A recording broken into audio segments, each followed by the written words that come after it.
See 46 on nüüd kell. Ja selle nädala kõige tähtsam uudis ja kõige põhjalikum ja detailsem uudis ja üldse kõige vajalikum uudis tuleb otse loomulikult kust? Õhtulehest. Nimelt lauljad Miksaar ja Danja de Ganja Mihhailova said valmis oma uue kodu. Nii. Fakte sellest. Kui me, ütleme, segan korra jälle vahel, nagu minul niisugune hea komme on, kui me siis ikkagi loomaaedirektorid oleks, ma võtaks nädki loomaaeda elama, Danja ja Miksaare. Neil on oma kodu ju valmis ju. Ei, selle ma võtaks neilt ära, koliksin sinna ise sisse.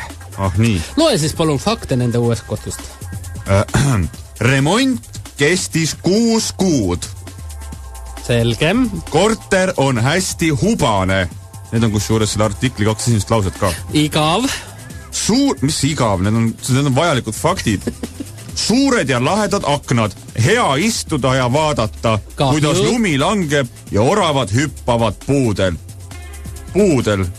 Oravad ja puudel hüppavad. Nii.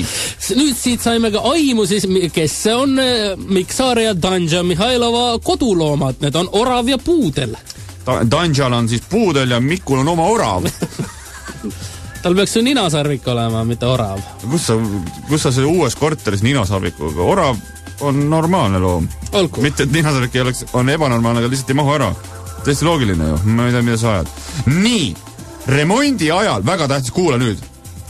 See on üldse tähtis uudis. Kuulan. Remondi ajal elasid Tanjat, Mikku sugulaste juures. Oi, Danjat Mikku. Danjat Mikku sugulaste juures, nii. Kus elavad Danjat Mikku nüüd? Oma uues kodus. Nii, kuula nüüd edasi. Vajalikke fakte veel kogu sellest üritusest siin. Ikka töömehed tegid remonti. Mitte siis Danjat Mikku. Korter pole Danja sõnul väga suur, umbes 80 ruutmeetrit. Nii, pane kirja 80 ruutmeetrit. Panen kirja, klõbistan siin. Klaps. Nii. Kuidas Danjat Mikku koristamisega hakkama saavad? Kohe jõuan sinna. Kaminat korteris pole, aga plaanis on teha klaasuksega ahi. Et näed. Et Danjat Mikku saaksid koos puudliga siis tuld vaadata. Kuidas saavad vaadata, see orav käbisid põletab. Kuidas puudel hüppab? Nii. Sama korterit üüris lauljate paar muide juba enne omanikeks saamist. Et nad olid seal illegaalselt sees juba enne. Olid skottinud selle korteri, siis tegid korda ja said siis selle endale. Jah, täpselt. Siis, mis siis on? Vannituba ongi must. Kas Danjat Mikku ei armasta siis vannituba koristada? Siin veel kord. See ongi must ja jääb, see on sisekujunduslik element, millest me siin aru ei saa.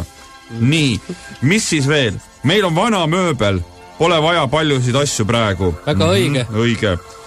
Keegi pole käinud. Ja ei oleks veel äge ka, sest kõik on alles poolik, keegi pole käinud veel siis. Remont järelikult Danjat Mikul kestab alles. Ja sisekujunduse tegid ise ning on mõned kapid, soe tuba ja madrats, kus magada, aga tuleb hakata vaikset sisustust otsima. Väga segane. Mis asi siin segane on? Ajanappus ka on neil. Võt selline huvitav... Nad ei teinud ise ju remonti. Millest siis ajanappus? Lihtsalt. Et ei ole aeg. Kas Danjat Mikku soovitavad ka siis teistele samasugust 6-kuulist remonti? Mina sooviks, et ikkagi hakkaks Õhtulehes ilmuma selline sari, et erinevad inimesed, kuidas nemad siis oma uue kodu tegid, et mis seal siis on ja kes hüppab koos puudliga klaaskamina ees. Aga tahtsime siia otsa mängida muidugi laulu Danja Bass, aga kahjuks me ei leidnud seda laulu. Kõigem selle plaadi ära viinud. Tooge tagasi, palun. Amen.